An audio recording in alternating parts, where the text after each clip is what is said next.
This story begins with one frozen bag and ends with a moment no mother could have predicted. It was a quiet weekday afternoon when Lena, a working mom in her early 30s, opened the freezer at her office break room. She was tired, running on coffee and habit, and honestly just looking for ice to cool her lunch. But then she saw it. Tucked behind frozen vegetables and forgotten leftovers was a small storage bag, cloudy, labeled in faded marker, a date from years ago. Her heart skipped. She knew exactly what it was. That bag held the very last portion of breast milk she had ever pumped. For over 2 years, Lena's life had revolved around schedules, alarms, pumping sessions, washing bottles, storing milk, labeling bags, and constantly worrying whether she had enough. Breastfeeding hadn't come easily to her. In fact, nothing about her journey into motherhood had been easy.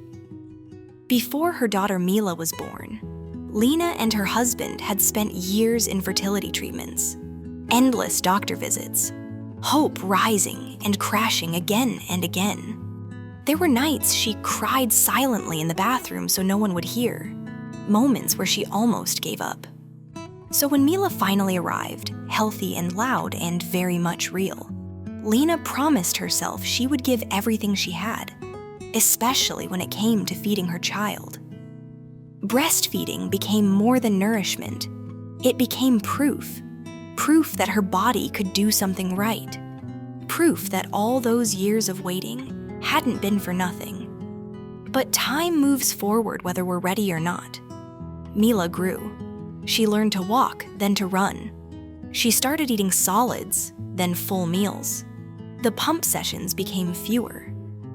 The freezer stash slowly disappeared, bag by bag, without Lena fully noticing. Until one day, there was only one left. And somehow, that last bag never got used. Lena moved jobs. The freezer at work changed. And that single bag just stayed there, like a memory frozen in time. She knew it existed, but she wasn't ready to deal with it. Not emotionally, not yet. That afternoon, a coworker casually mentioned, "Hey, don't you still have something in the freezer from forever ago?" Lena laughed it off at first. But later, when she held the bag in her hands, the weight of it surprised her. It felt heavier than it should have. Not physically, emotionally. She placed it in her lunch bag and drove home, her mind racing. What was she supposed to do with it? Pour it out? She couldn't. Donate it? Too old. Save it forever? That felt strange too. That bag wasn't just milk. It was late nights, exhaustion, hope, tears, victory. When she got home, Mila was in the living room, sprawled on the rug with her toys. At 2 years old, Mila had endless energy and a personality that filled every corner of the house. She noticed everything. As Lena unpacked her lunch bag and reached for the freezer door, Mila suddenly appeared beside her. Her eyes locked onto the unfamiliar item in Lena's hand. She tilted her head, pointed. "Mine?" she asked softly. Lena froze. She tried to brush it off. "No, sweetheart. It's something from before." But Mila wasn't convinced. She placed her tiny hand on her chest dramatically and said, "My ice. My bite." Lena blinked. "My bite" was what Mila called popsicles. There was a long pause, the kind where a parent's brain runs through 100 thoughts in 2 seconds. Was this okay? Was it safe? Was this weird? Was this beautiful?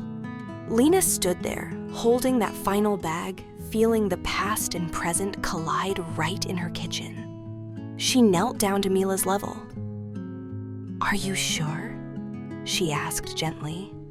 Mila nodded with confidence and smiled. And just like that, Lena made a decision she never imagined she'd make. She opened the bag, peeled it back carefully, and handed it to her daughter. Mila's face lit up. She toddled over to the couch, climbed up with determination, curled her legs under her, and started nibbling on the frozen milk like it was the greatest treat in the world. Lena stood there stunned.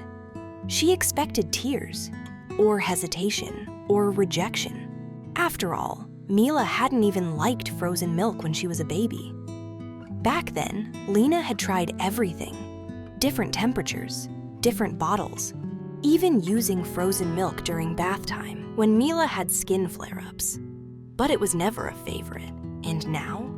Now Mila was happily chewing away, completely content. Lena grabbed her phone, not to share it with the world, but to remember it. To capture the moment before it slipped away like so many others had.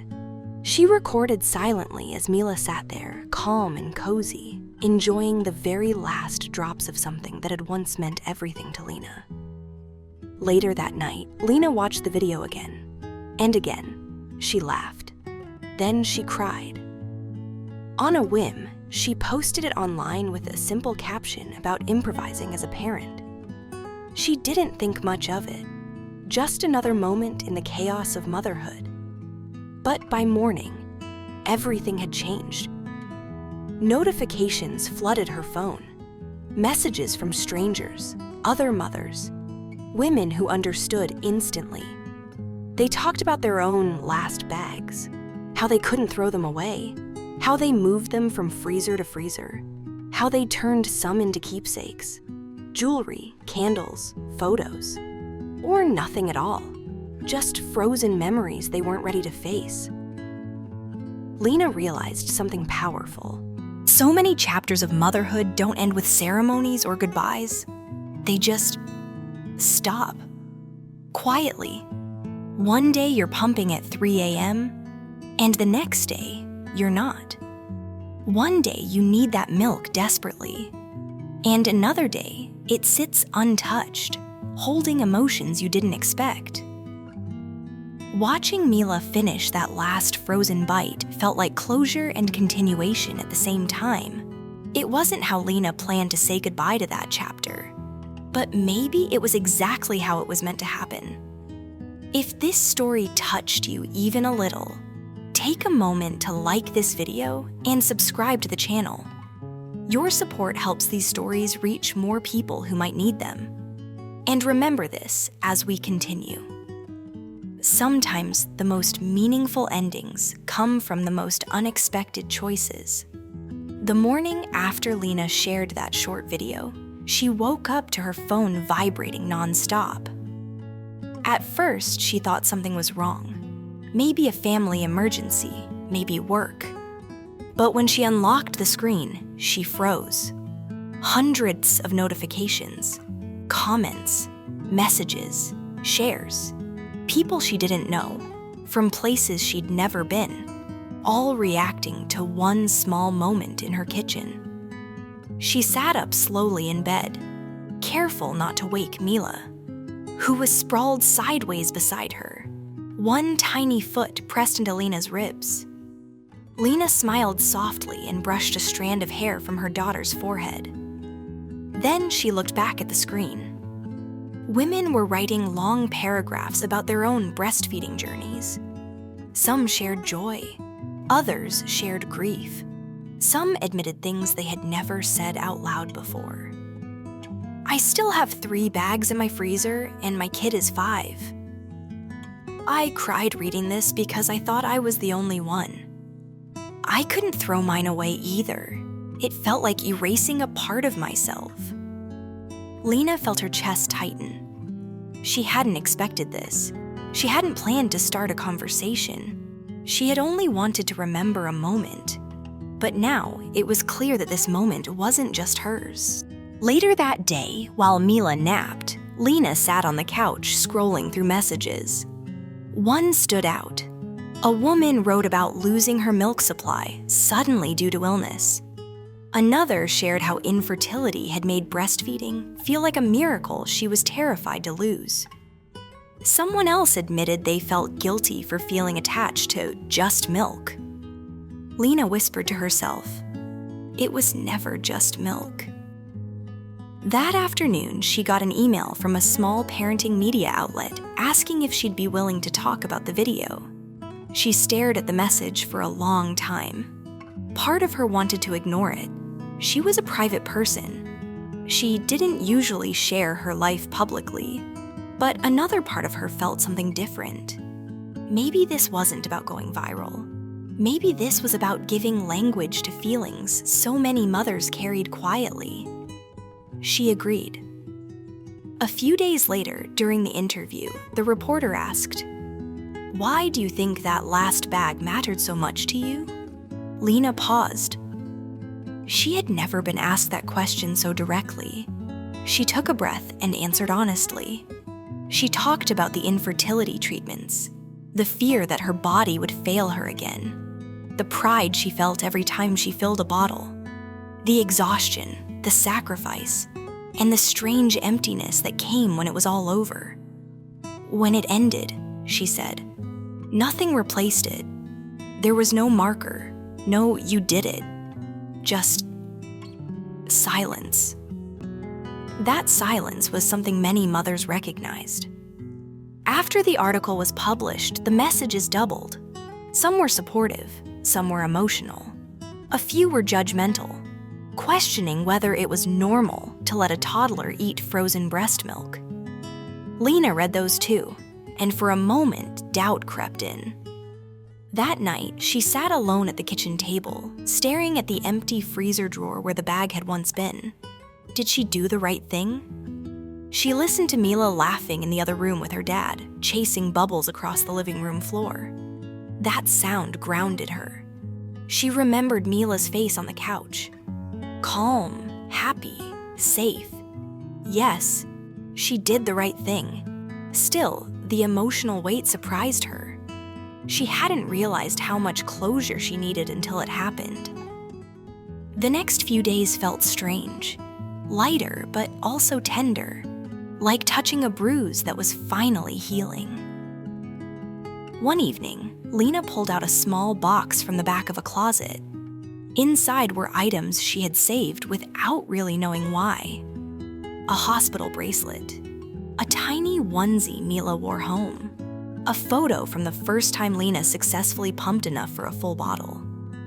She added something new to the box that night. A screenshot of Mila on the couch with the frozen milk mid-bite, smiling. Not to cling to the past, but to honor it. Meanwhile, Mila seemed completely unaware that she had unknowingly helped her mother close an emotional chapter. To her, it was just a cold snack. Life moved on. But something subtle changed in Lena. She felt more present, less weighed down by what was. She started noticing moments she might have rushed through before. Mila learning a new word. Mila insisting on wearing mismatched socks. Mila falling asleep mid-sentence. One afternoon at the park, Lena sat on a bench watching Mila struggle to climb a ladder meant for bigger kids. Instinctively, Lena stood up, ready to help. Then she stopped. Mila figured it out on her own. Slowly, proudly, Lena realized how many times she had been doing the same thing emotionally, holding on to things because she wasn't sure she could move forward without them. The bag of milk had been proof of survival, but Mila didn't need proof anymore. She was living proof. Weeks passed. The attention online eventually slowed, but the impact remained. Lena continued receiving messages from mothers saying they finally felt seen. Some said they cried. Others said they finally let go of their own last bags. One message stayed with her.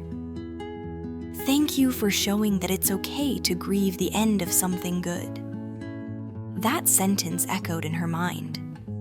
Motherhood, Lena realized, is a series of beginnings and endings stacked on top of each other. You don't always notice when one ends, because you're too busy surviving the next. That night, after Mila was asleep, Lena sat on the couch with a blanket wrapped around her shoulders. She thought about how one small decision, handing her daughter that frozen bag, had opened a door she didn't know she needed to walk through.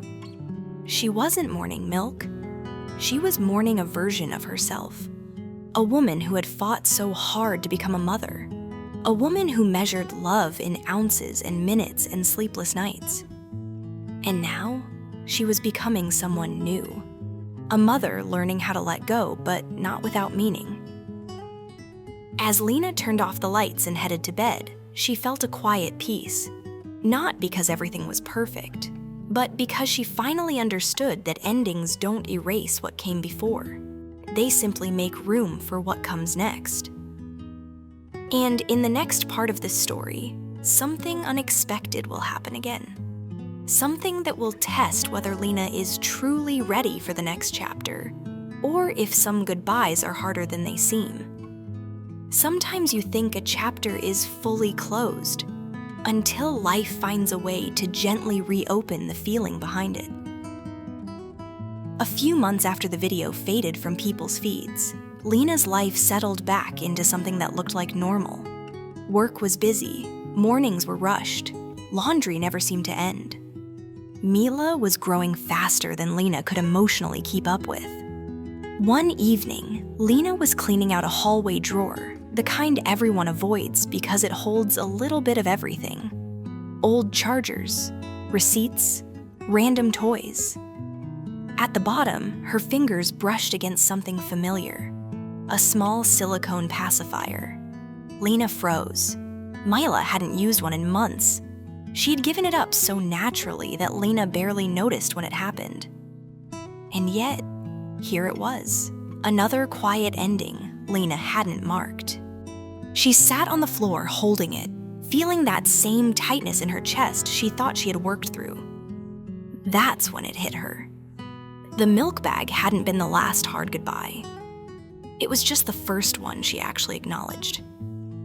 That night, after Mila fell asleep, Lena watched her longer than usual. Her daughter's chest rose and fell steadily. Her hands were no longer clenched like a baby's, but relaxed, confident. Lena whispered, "You're growing up." The words scared her more than she expected. The next day, Mila surprised her again. While Lena was making breakfast, Mila dragged a small step stool to the counter and climbed up on her own. She grabbed a bowl, placed it down carefully, and said, "Help." Lena almost said no out of habit. Then she stopped. She remembered the ladder at the park, the milk bag, all the moments she learned that holding on too tightly sometimes meant standing in the way. So she smiled and said, "Okay, you help." Mila beamed. Milk spilled. Cereal went everywhere. The kitchen became a mess. But Mila was proud. And Lena felt something new. Trust. Later that week, Lena received one final message about the video. It was from a young mother who wrote, "I watched your story the night I was ready to quit. I felt like I failed because breastfeeding didn't last long for me. But you reminded me that love isn't measured by how long something lasts." Lena stared at that message for a long time. She realized the story had never really been about frozen milk, or even motherhood alone. It was about how we define success, how we treat endings, how we honor what carried us through hard seasons. That evening, Lena did something small but meaningful. She took the memory box out again. This time, she didn't add anything. Instead, she closed it gently and placed it back in the closet.